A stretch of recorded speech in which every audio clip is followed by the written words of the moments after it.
Welcome to the revolution. Hello and welcome to Red Pill Revolution. My name is Austin Adams. Thank you so much for listening today. I appreciate it from the bottom of my heart, and the same heart that you are going to hear today, very broken and shattered surrounding some recent events that have happened in Texas. Today's going to be a little bit different than most episodes. We're going to focus just on this brief topic here.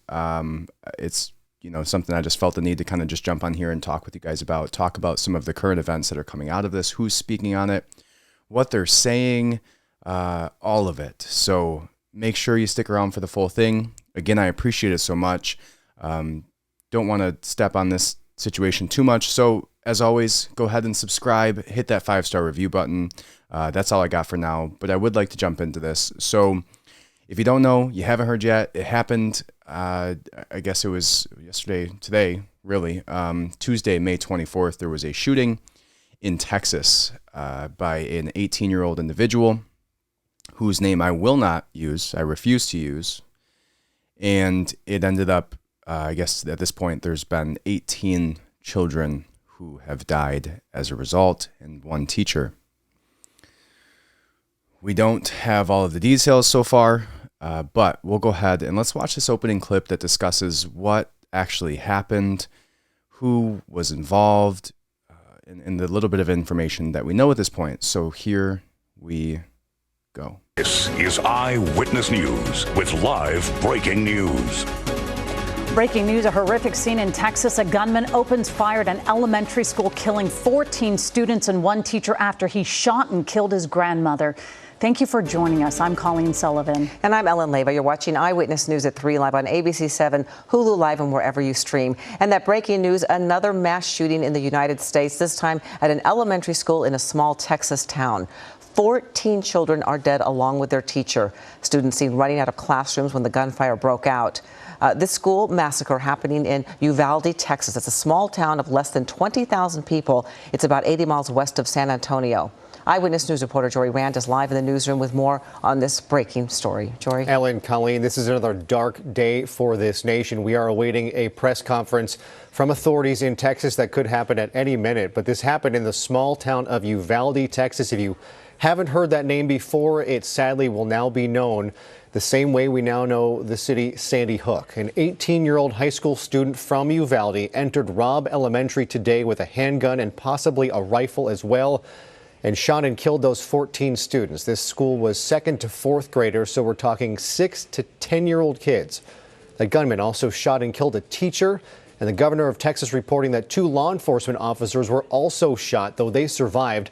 The shooter also apparently shot and killed his grandmother before heading to the school and carrying out this rampage. The shooter himself was shot and killed. We are still awaiting word whether it was law enforcement that did it or whether the shooter killed himself, but we are told that members of Customs and Border Patrol's elite tactical unit happened to be in the area. They raced to the school and responded to help. One of those officers was one of the 2 officers to be shot. But again, 14 students dead as well as a teacher. When parents drop their kids off at school, they have every expectation to know that they're going to be able to pick their child up when that school day ends. And there are families who are in mourning right now, and the state of Texas is in mourning with them for the reality that these parents are not going to be able to pick up their children. It was just under 10 years ago that a similar shooting took place at Sandy Hook Elementary in Newtown, Connecticut. 20 students were killed in that attack, along with 6 teachers. And in another striking similarity, the shooter in that case shot and killed his mother before carrying out the attack. There were calls for gun control after that shooting. There was a bipartisan effort in Congress to come up with legislation, but in the end, Republicans shot down those efforts, and little to nothing has been done to address this problem in the decades since. There were 60 active shooters at schools in the United States last year alone. Right now, there are families in Texas still holding out hope that the child they cannot locate is simply somewhere else but still alive. There was a reunification center, but for more than a dozen families tonight, their child will not be coming home. We heard one father looking for his 10-year-old daughter, McKenna, ask one of our ABC News reporters where the funeral home was in town because they couldn't find her anywhere else. Authorities are waiting until all families have been notified before releasing details about the victims' names and ages again. We are awaiting that press conference to learn more. Reporting live in the newsroom, Jory Rand, ABC 7 Eyewitness News.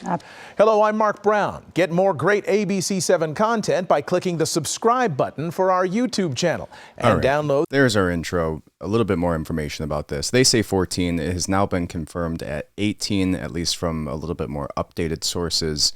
I believe that the teacher also has died at this point, as well as potentially one police officer. I believe I heard that somewhere, but not confirmed on my end. But we do know that at least 18 children have lost their lives to this terrible, terrible tragedy. And one that, as they've explained, has been, a topic of discussion quite frequently over the last decade or so. And it's quite terrifying. I have children. And as they mentioned, this was second to fifth grade or second to fourth grade, I believe, which they said was 6-year-olds. That's not the case generally in second grade. Second grade is usually going to be 7 or 8-year-olds. But the fact remains nonetheless, this is terrifying. This is horrible. This is terrifying. This is a sickening thing for any individual to do. As we saw in multiple cases that Jay just presented there, the individual who did so also did not only just do it to the children, they did it to their own family prior to going out there. Now, from what they had mentioned there, the individual had a handgun, potentially had a rifle from some of the other conversations that we've seen, and according to the sheriff's clip, which we will see next, also had some form of vest that he had on to protect himself from the ensuing chaos he knew he was getting himself into. So, as I was saying, this is horrible. This is terrible. I think that we saw it there. The immediate cries that you'll see in a lot of these situations is to immediately jump to like policy decisions. And I think that that's not always the right decision. I think that sometimes terrible things happen and we have to maybe let the parents, let the school grieve a little bit before we start to look at what these politicians can do to pass legislations that may or may not prevent this thing in the future. But let's go ahead and watch that sheriff clip. Let's see what he has to say about it. It's a brief one. So let's go ahead and watch this now. Again, briefly, as of now, we're still working on this active investigation. Once we're able to provide information to the families, we will do so. First and foremost, obviously, our priorities is to get information to our families and give them some information. So please bear with us in regards to that. Secondly, once we do get some information that we can release to the public, we will be doing that. So please know once we do get some information, we will share that with you and call another press conference. Let me assure you, the intruder is deceased, and we are not actively looking for another individual or any other suspects in this case. We definitely ask you all to keep the families that are involved in your prayers. Thank you so much. Here to provide a statement and not take any questions is our superintendent, Dr. Hal Harrell. Good evening. This was a tragic and senseless event today, and my heart was broke today. Our hearts and thoughts and prayers are with all our families as we go through this day and days to come. A few announcements that we need to make is beginning tomorrow at 10 a.m., we will have grief counseling and support at the Civic Center for our students, our staff, community members, anybody that needs to come at that time. And we may be there more than one day, may be there several days. Our Rob staff will meet at 8 a.m. at the Civic Center as well. We'll begin with visiting with them and seeing what those needs are. School will be closed. The school year's done. We will have no school tomorrow or Thursday. All activities are canceled throughout the district. No graduation is on people's mind. We will come out with a notice on that at a later time. All the staff members they will report to their campuses, other than Rob campus, which will come to the Civic Center. Again, my heart was broken today. We're a small community, and we'll need your prayers to get us through this. Thank you. Again, this is a tragic event in our community. We are very sorry that we cannot provide you more information, but greatly appreciate your patience and understanding during this very difficult time. We ask that you pray for all of the families affected. Thank you, and be safe. Okay. So there's the direct sheriff's statement on it. Also, the superintendent of the school spoke on it. One thing that I'm happy to hear is that this sick, disgusting human garbage is dead. Although I don't think that's, full justice in this situation. I mean, what type of coward do you have to be to not only shoot your own grandmother, but then to go find a bunch of defenseless children to take out your whatever is going on in your head? Like, geez, man, what in the world? Like, what do you have to be going through to even consider this type of thing? I mean, what type of sickness do you have to have in your head? And there's some clips out there that I was watching. I don't know if I have them on here. I don't believe I do. But it was a part of Tucker Carlson's clips, which I have a brief portion of that we're not going to watch the full thing of. But it also goes into an interview with his classmates, who his classmate was he was kind of a funny character, but he was basically just saying that this guy didn't raise any flags to him. He was in class with him 2 years ago in gym, and he wasn't sketchy, quote unquote. And you just never know, right? You never know what somebody's going through. You never know what somebody's capable of. And I think that's, a better case for being able to defend yourself in these types of situations. Not saying that there's anything that really anybody could have done here to prevent this. But I think, what we're going to see when we watch these clips that are coming up is the immediate emotional, not even emotional, I guess emotionless reactions by our leadership in this country, and trying to use this platform to ask for policy changes that they've tried to push over and over and over again about gun control. And, speaking of what type of coward does it take to do these things? What type of coward does it take to try to take advantage of these situations, right? Like if you're the president of the United States and this happens in your country, if you're that superintendent, gosh, I don't know how he even stands up there and completes a full sentence. I see the principal of my daughter's schools every day when I walk in, and I couldn't imagine, and he sees the faces of our children every day. Now, the superintendent is a little bit more removed from that, but gosh, what a horrible situation in general, and how terrible it must feel to be anybody involved in this school, anybody, a student who saw it, heard it, a teacher or a parent who was, actively a part of this situation, that even has to have a conversation with their children tonight who were close to this and heard these sounds. And I got an email from my child's teacher who came out and said that, this is a horrific situation, and she's so sad to hear these things. And, in some way, shape, or form, we need to have a conversation with our kids. Now, I don't know how I feel about that. I don't know if we need to, what is that going to do? If you have a child who is in this grade and there was, a 7, 8, 9-year-old, them being afraid of the world and afraid of going to school in this type of scenario, how many schools are out there where this doesn't ever happen, and what percentage likelihood is it to happen, and what mass horrific reality or what a massive, like, horrific conversation if every parent had this conversation with their children at that age. I just don't think it's very appropriate. But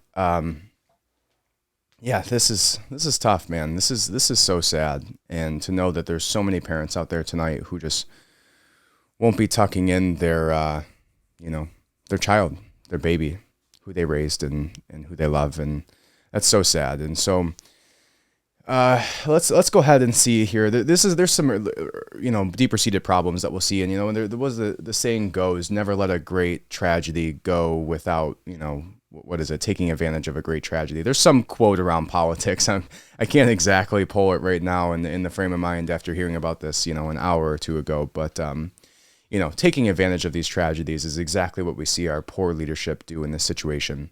And it's horrible. There's no reason for it. Let the parents grieve. Stop trying to push policies in the midst of tragedy for the sake of, it's like if you were a life insurance agent and, which, we'll get to that in a second. But if you were a life insurance agent, let's take that example. And these kids died. And all of a sudden you're running advertisements towards parents saying, hey, get life insurance on your child. They're going to die just like these children did potentially. Right? We need to prevent you from being in hardship if this happens, or whatever it is that you can insert there. It's gross. It's disgusting. Any business that would take advantage of this to try and push their profits, which is exactly what their political profits are that they're trying to push. Our leadership here is trying to push a political profit. They're trying to profit off of this in some way, shape, or form. Right? And in this case, it's in the way, shape, or form of control. Right? And they want a useless platform. They want to immediately jump to the idea that we should be banning guns and we should be banning assault rifles and, whatever it is. We're going to see that here. And to me, it's just gross. Any industry that would utilize this platform to try to profit in any way, shape, or form, whether it's attention, whether it's direct profits, like the life insurance example, whether it's political profits, whether it's attention profits, there's so many different ways to profit. And in this situation, our political leadership is trying to profit off of this situation by immediately jumping to specific policy changes and calling for them. So we'll see that here. Let's go ahead and watch Kamala Harris give her speech. Then we'll jump to Biden's speech. Then we'll jump to what Tucker Carlson had to say, which he basically called them out prior to them even having these conversations, knowing they were going to utilize this platform for their political profit. So here is Kamala Harris. We need to go now to Washington. We understand Vice President Harris plans to address the shooting, the tragedy in Uvalde at Robb Elementary School. Let's go ahead and listen to what she has to say. Please sit, everyone. Thank you. Thank you. What an incredible room. And Judy Chu, thank you for that introduction and for your leadership on so many levels. Tonight's a rough night. We planned for a great celebration, but I'm sure most of you have heard the tragic news about what has happened in Texas. So I had prepared comments about tonight, which I will speak, but I just first want to begin by saying a few words about the tragedy that occurred today in Uvalde, Texas. As many of you know, the reports are that it was a mass shooting at an elementary school. And the preliminary reports are that 14 children have been killed. And the details are still coming in, and of course the President and I are monitoring the situation closely. So while we don't know all the details yet, we do know that there are parents who have lost children, families that have lost children, and their loved ones, of course, and many others who may have been injured. So I would normally say in a moment like this, we would all say naturally that our hearts break, but our hearts keep getting broken. You know, I think there's so many elected leaders in this room, you know what I'm talking about. Every time a tragedy like this happens, our hearts break. And our broken hearts are nothing compared to the broken hearts of those families. And yet it keeps happening.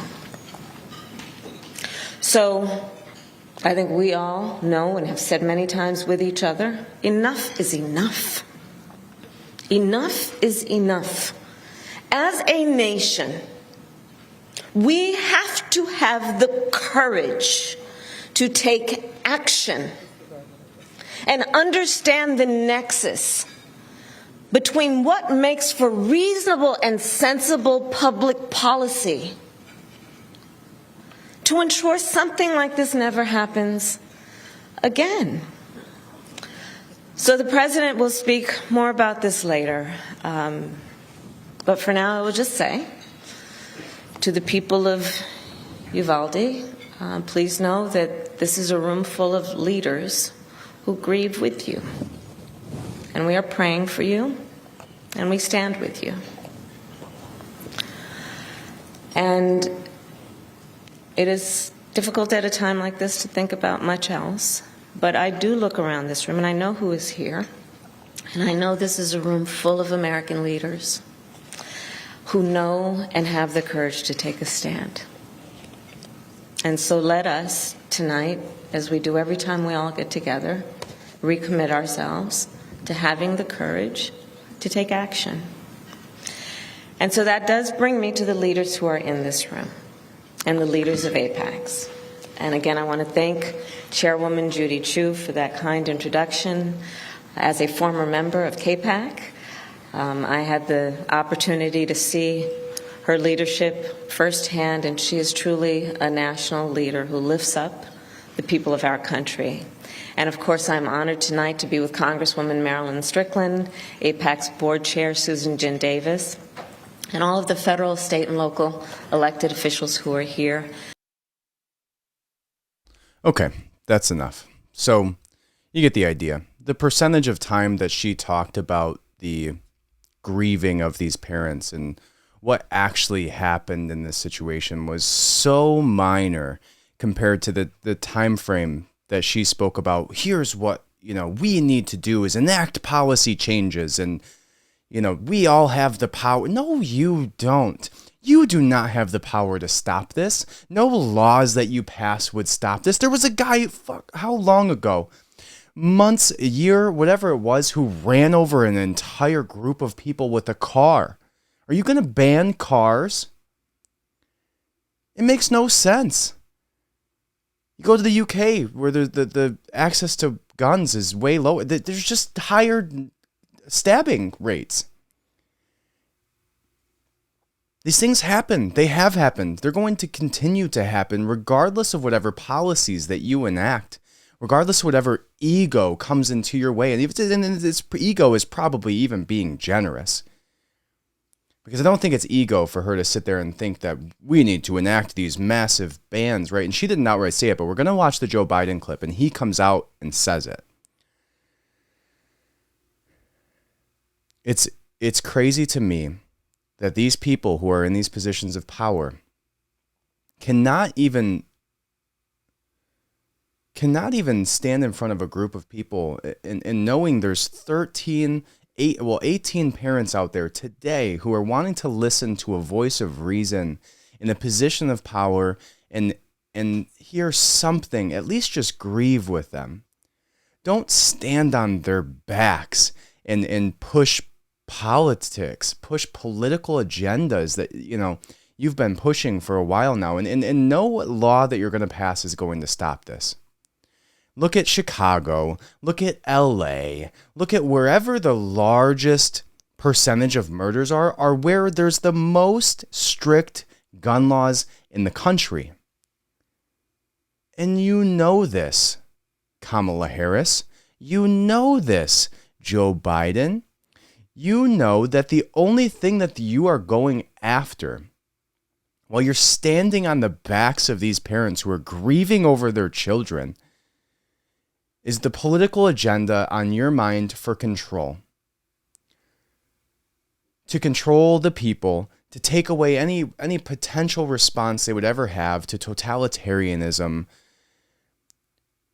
And you step on their backs in the worst moment you could ever possibly imagine, and use their backs as a stepping stool to push your political agenda.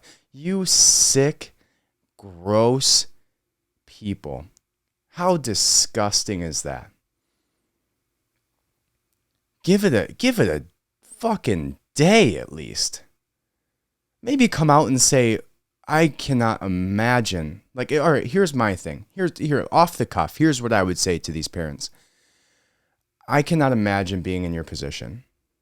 I cannot imagine the hardship and heartache that you must be going through today. And I hope that I never do have to be able to feel the difficulties that you're going through right now. And there's nothing that I can say, and there's nothing that I can do to take that away from you.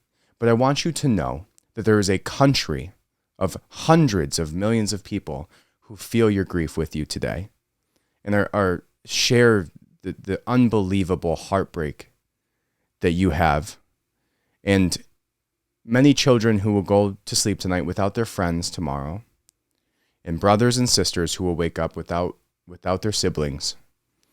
And we are so horrifically sad right alongside of you.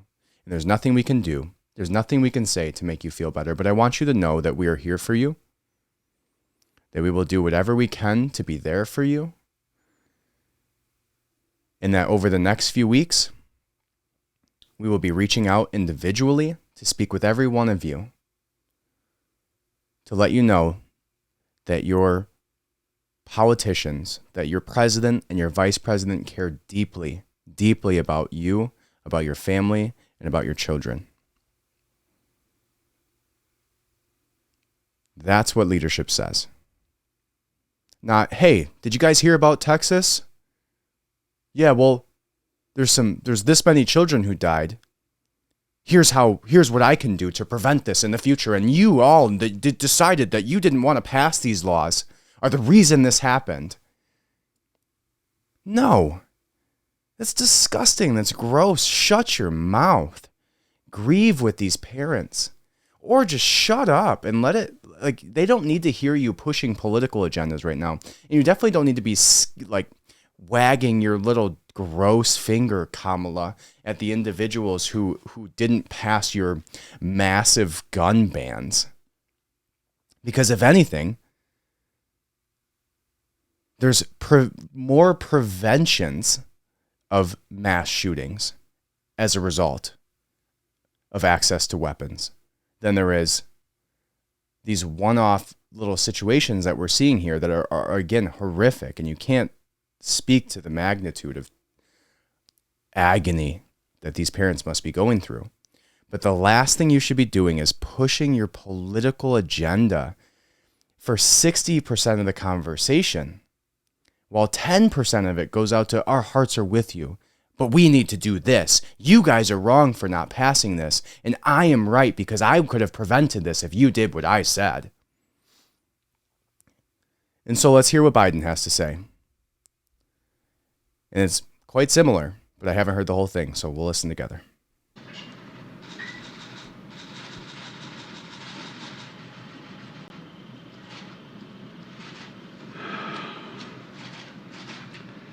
Good evening, fellow Americans. I had hoped when I became president I would not have to do this again. Another massacre, Uvalde, Texas, an elementary school. Beautiful, innocent, second, third, fourth graders. And how many scores of little children who witness what happened see their friends die as if they're on a battlefield, for God's sake.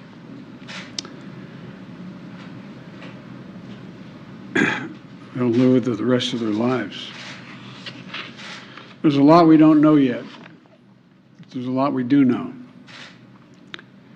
The parents who will never see their child again, never have them jump in bed and cuddle with them. Parents will never be the same. To lose a child is like having a piece of your soul ripped away. There's a hollowness in your chest. You feel like you're being sucked into it and never going to be able to get out. Suffocating. And it's never quite the same. It's a feeling shared by the siblings and the grandparents and the family members and the community that's left behind. Scripture says, Jill and I have talked about this in different contexts, in other contexts. The Lord is near to the brokenhearted and saves the crushed in spirit. So many crushed spirits. So tonight, I ask the nation to pray for them. Give the parents and siblings the strength in the darkness they feel right now. As a nation, we have to ask, when in God's name are we going to stand up to the gun lobby? When in God's name we do what we all know in our gut needs to be done? It's been 3,448 days, 10 years since I stood up at a high school in Connecticut, a grade school in Connecticut, where another gunman massacred 26 people, including 20 first graders at Sandy Hook Elementary School. Since then, there have been over 900 incidents of gunfires reported on school grounds.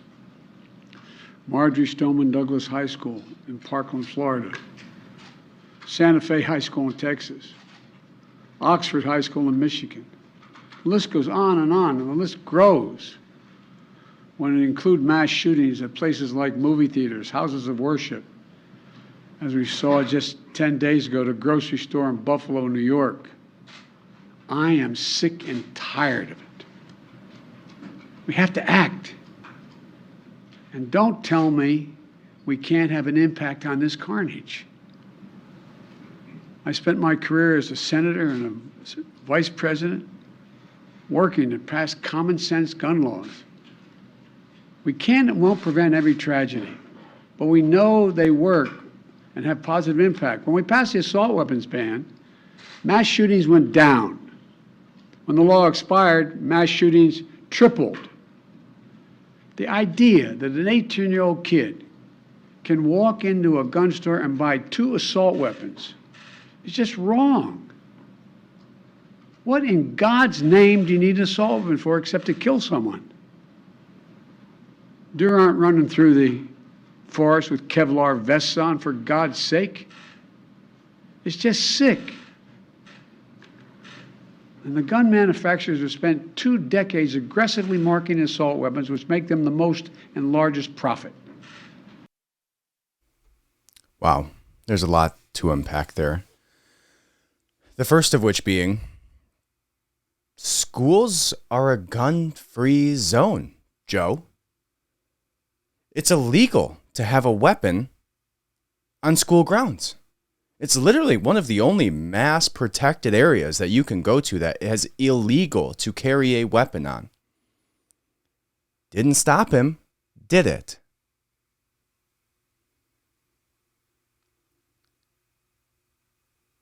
It's crazy. And then he goes on to say, deer aren't walking around with Kevlar vests. What a gross usage of how disgusting. Is that your statement? There's 18 parents out there right now who are grieving the loss of their children, who are in deeper agony than you were ever in with Bo, whose children's lives were ended in such horrific fashions. And you're talking about deer walking through a forest in a Kevlar vest? How disgusting. How gross. Right? And everybody wants to get in this conversation like, oh, everybody was saying with abortion. How, oh, if you ban abortion, people are just going to do it illegally. Might as well make it healthy and safe. Where's that conversation when it comes to guns? If you're going to ban assault weapons, you're going to ban assault rifles, people are just going to do it illegally, right? The people who are going to do these types of things are absolutely going to find a way. It's a sickness. It's a sickness in your head to even have the capacity to do these things, to even fathom shooting your grandma and then going on and then fucking driving to an elementary school and shooting 18 children. That is not a gun problem. That is a mental health problem. That is a sickness in your brain that most people cannot even fathom how horrible of a person you must be to potentially even do that. There's something missing in your head. There's a switch that was flipped that no other person can fathom going through. And whether it's a gun, it's a knife, it's a truck, like we saw months ago or a year ago, they're going to find a way. And so let's address the root cause. It's not the guns. It's not the gun lobbying manufacturers in this case. It's the sickness. It's the switch in your head that allows you to do such horrific things. And what we'll see statistically, and almost like I think it's 80% or larger, it may even be higher than that, are on some type of SSRI, some type of antidepressive medication, something that's messing with your nervous system, that there's a humanistic aspect that does not allow you to do these horrific things. And to completely eliminate the conversation of that being gone in these individuals, and to diminish that conversation down to a gun issue or a specific type of gun nonetheless, or the fact that there's no deer in Kevlar vests walking across the forest. You fucking idiot. How disgusting, how gross for you to use this as your platform to push gun reform restriction laws.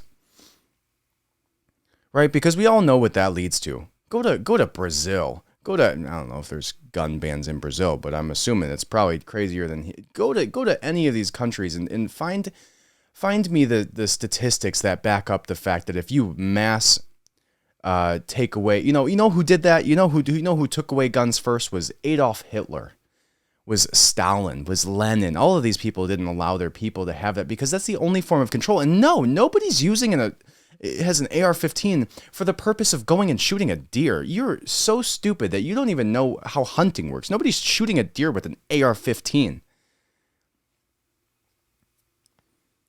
So to be that removed, and not even that removed, he knows what he's doing. He's not playing on the individuals that actually know about how guns work or how hunting works even. He's playing on the emotional strings of individuals who are uninformed surrounding this topic.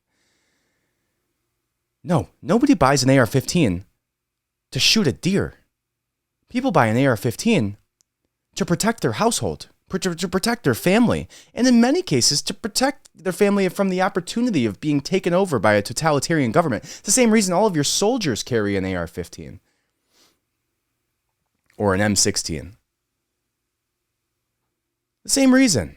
It's to protect yourself. And then to say that an 18-year-old shouldn't be able to walk into a gun shop and buy a gun. You're recruiting the same 18-year-olds to go fight your wars in probably Ukraine coming up soon. As we saw him say in the conversation he had on the border in Poland. So you're going to allow them to carry it because they fight your wars, huh, Joe? Because you get to profit off of the backs of their blood. They're not going to take their M16s into a forest to shoot a deer in Kevlar vests, you dumbass. That's not what an AR-15 is for. AR-15 is a war gun. It is a self-protection, personal protective equipment.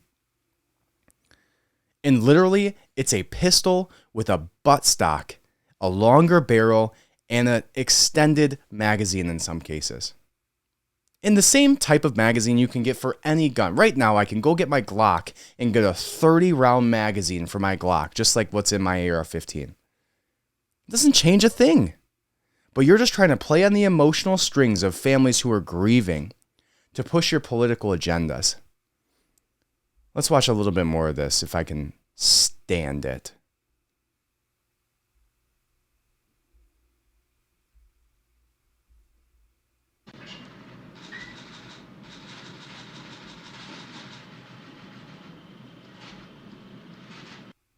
I am sick and tired of it. We have to act. And don't tell me we can't have an impact on this carnage. I spent my career as a on for God's sake. It's just sick. And the gun manufacturers have spent 2 decades aggressively marketing assault weapons, which make them the most and largest profit. For God's sake, we have to have the courage to stand up to the industry. Here's what else I know. Most Americans support common sense laws, common sense gun laws. I just got off a trip from Asia, meeting with Asian leaders. And I learned of this while I was on the aircraft. And what struck me on that 17-hour flight, what struck me was these kinds of mass shootings rarely happen anywhere else in the world. Why? They have mental health problems. They have domestic disputes in other countries. They have people who are lost. But these kinds of mass shootings never happen with the kind of frequency they happen in America. Why? Why are we willing to live with this carnage? Why do we keep letting this happen? Where in God's name is our backbone to have the courage to deal with it and stand up to the lobbies? Oh, now you want to stand up to the this pain lobbies. into action for every parent, for every citizen in this country. We have to make it clear to every elected official in this country, it's time to act. It's time for those who obstruct or delay or block the common sense gun laws. We need to let you know that we will not forget. We can do so much more. We have to do more. Our prayer tonight is for those parents lying in bed and trying to figure out, will I be able to sleep again? What do I say to my other children? What happens tomorrow?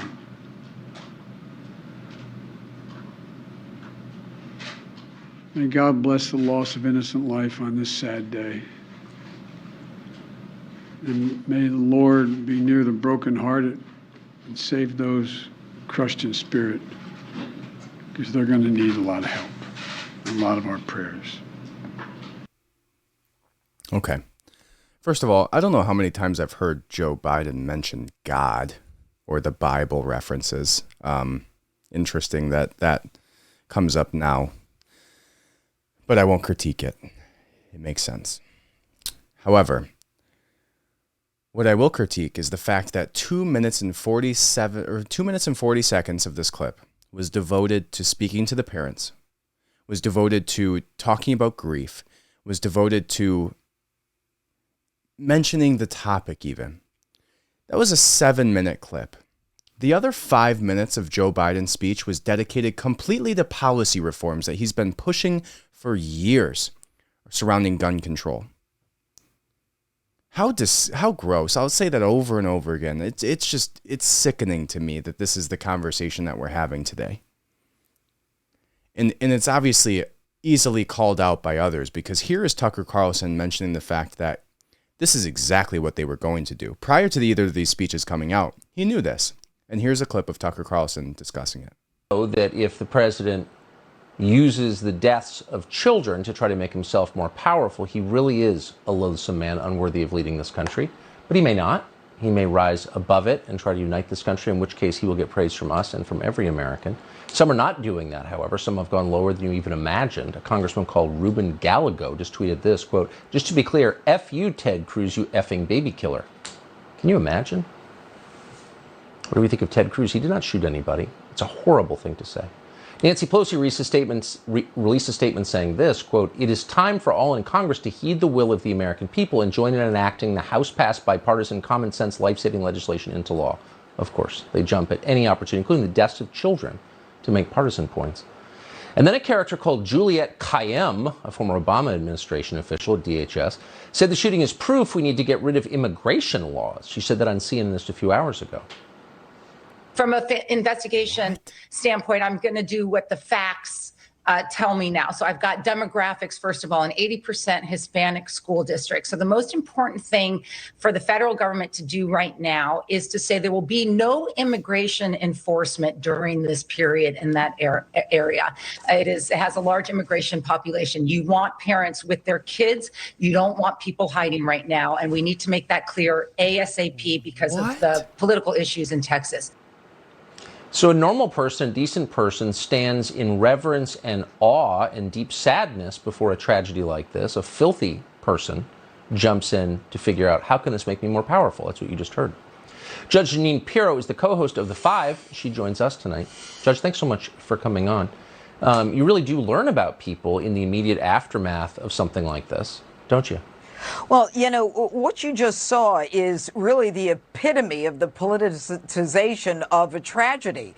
Some people are so ideologically rigid that they will use anything to bootstrap their political ideology, in this case, you know, to basically open the borders. And that is a sad, disgusting commentary when the thing that... Okay, that's enough of that. But you get the point. How dare you? How dare you? Like I said, stand on the backs of these grieving parents and devote 80% of your speech on this topic to policy, political agenda reform, including immigration. What clown world do you live in where that's an appropriate conversation surrounding what just happened? Now, I'm not even going to get into at this point some of the deeper, rabbit holes that you can when these situations arise. But if you're in that zone, you know what I'm talking about. I'm sure these things obviously happen, and this obviously is a horrific event. I don't know. I won't even get into it. But in this case, it's so sad. It's so horrible. And to see our politicians, not even our politicians, our president and our vice president, just rubbing the nation's nose and specifically calling out Ted Cruz, calling him a baby murderer. For what? Not pushing your totalitarian gun laws? The fundamental constitutional rights that we were given. It's all gross. It's all disgusting. And this whole thing makes me sad. It makes me sad to see our leadership's response to it. It makes me, like I said, just disgusted by the approach that they took on this. 2 minutes and 40 seconds he devoted to the conversation surrounding what happened and his grieving for the parents. And then the other 5 minutes were devoted to deer wearing Kevlar vests in a forest. I don't know. I don't have much more to say about this at this point. I just wanted to get that out there with you guys. It's a sad day. It's a horrific day. And my heart goes out to any of the parents who are dealing with this tragedy, any of the parents and children who are a part of that school district. There's a lot of difficult conversations and difficult times to come. And it's horrible. So that's all I got for today, guys. I hope you and your family are safe. Please subscribe, leave a 5-star review if you enjoyed this podcast. Well, I guess enjoyed's probably the wrong word to use in this situation, but if you kind of like seeing conversations surrounding the actual topics as opposed to pushing political agendas, maybe that's worth it for you guys. But other than that, that's all I got for you guys. I hope you have a wonderful day. If you are still sticking around at this point, you can go to our new website, redpillrevolution.co. .com's for losers, if you recall some of the original episodes. redpillrevolution.co. And you can actually go on there and run a free life insurance quote for yourself. That's how I support this show. That's how I support this podcast. Head over there right now, redpillrevolution.co. And you can get a free life insurance quote for you and your family. Again, I think it's gross to use any type of topics like this to push any type of thing like this. So not even going to mention any of it. But if you need a quote for your family, you're looking for 100% online quotes. You don't have to talk to people. Most of the time, you'll get a bunch of calls from a bunch of different agents. And I save you that hassle. It's all online. You can go there right now and run a free quote. For myself, it was $63 for a $2 million term life policy. What I usually recommend is a 15-year term life policy at 15 times your annual income for your household. So that's all I got. Thank you guys so much for listening. I appreciate you so much. And welcome to the revolution.